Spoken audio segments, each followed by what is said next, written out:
Good afternoon. This is actually a really important one. Wales to drop 20-mile-an-hour speed limits by September. This is Wales dropping the blanket 20-mile-an-hour speed limits that they spent a fortune introducing. This is from the Telegraph. Labour Transport Secretary says councils can start raising speed limits in 6 months. Wales' blanket 20-mile-an-hour speed limits will be dropped by September, its new Labour Transport Secretary has said. On Tuesday, Ken Skates told the devolved Senedd Parliament that local councils can start raising the limits in 6 months. I'm sorry, we have a transport minister called Ken Skates.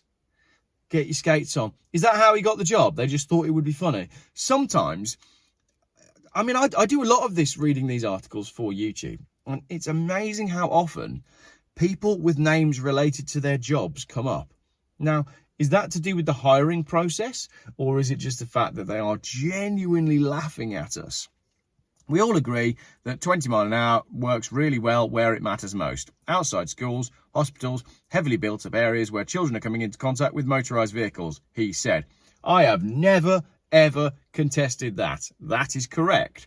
On certain routes, though, it hasn't been appropriate, and we will move swiftly and at the least cost to correct that. Petrol-powered angle grinder. That's all you need. Black spray paint. Job done. Mr. Skates, really, Mr. Skates, said public consultations would start in... Why do they need to do public consultations? They did them all last time and they ignored them all or fixed them. Mr. Skates said with councils handed powers to formally raise speed limits to 30 mile an hour for the summer. Natasha Asghar, a Welsh Conservative member of the Senedd, told the debating chamber, I appreciate your speeding up the review. Nothing is changing as of today. Last September, Wales became the first country in the UK to reduce the default speed limit from 30 miles an hour to 20 miles an hour in built-up areas. It cost £34 million, according to the House of Commons Library, with default speed restrictions applying to about a third of all roads in Wales.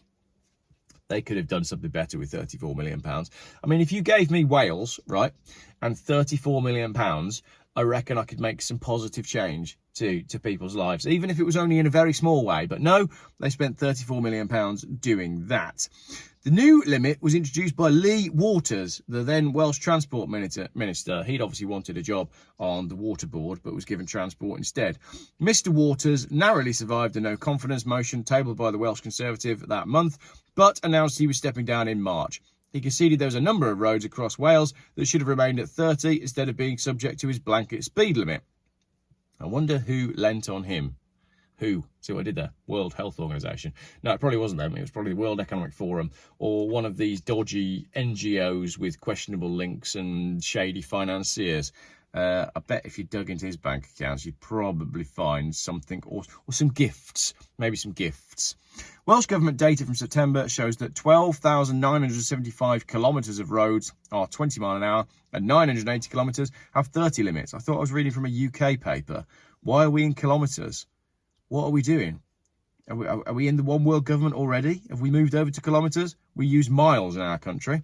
Phil Jones, the architect of the policy, who started work on it in 2019, was appointed by Mr. Waters to review the implementation of 20 mile an hour limits earlier this year. Motoring organisations hailed the U-turn on Tuesday. Edmund King, the president of the AA, who, let's be totally honest, never actually comes out and says anything pro-motorists. Where was he when this was being implemented? Where is he with all these cycling lanes being removed? Edmund King, you're part of the whole system. And unless you start standing up and using your organisation to stand up for motorists, then, I don't know, people might not be members. We should definitely boycott the AA because he's just not doing anything worthwhile for motorists. The decision will please a great many drivers in Wales, said Edmund King. But it's a shame so many roads that should have always remained at 30 were unnecessarily converted to 20 mile an hour. More public money now needs to be spent changing signs back at a time when funds are already stretched. A motorcycling charity, IAM Road Smart, formerly the Institute of Advanced Motorists, that's the one that Clarkson said were the people that did this with their steering wheel, isn't it? So they've changed their name. Welcomed the move. Nicholas Lies, its Director of Policy and Standards.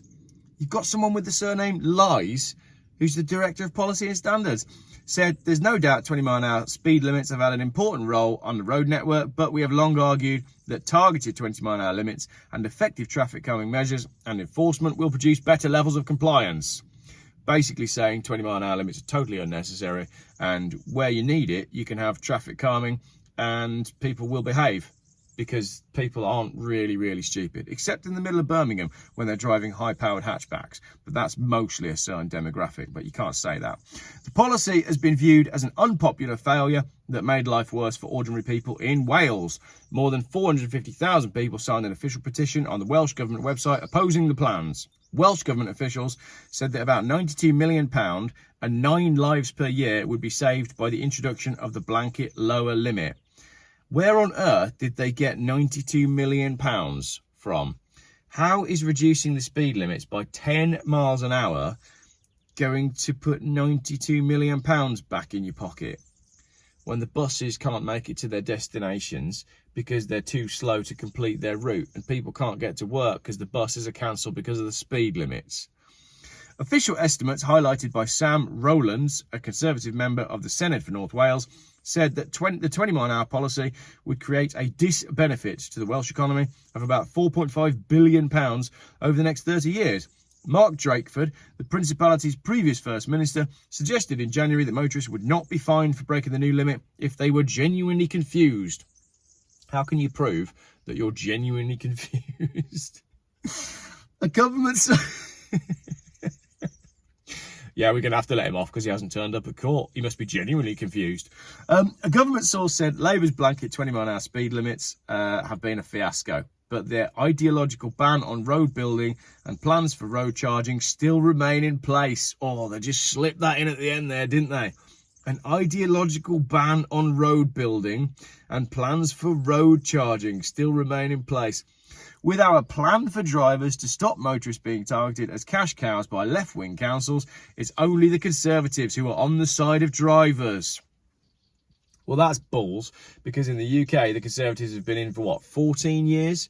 And I mean, who is saying, can we find anyone that is a motorist that can quite happily say, oh, yeah, the roads are much better. Motoring in the UK is much better than it was before the Tories took over. Like, we've got more people on the roads. The quality of the roads is absolutely shocking. And that is highlighted to me when I come to Spain, where the quality of the roads is superb. Maybe that's down to the weather. The weather in Britain washes away the roads all the time. So I think I've got the answer to this, right?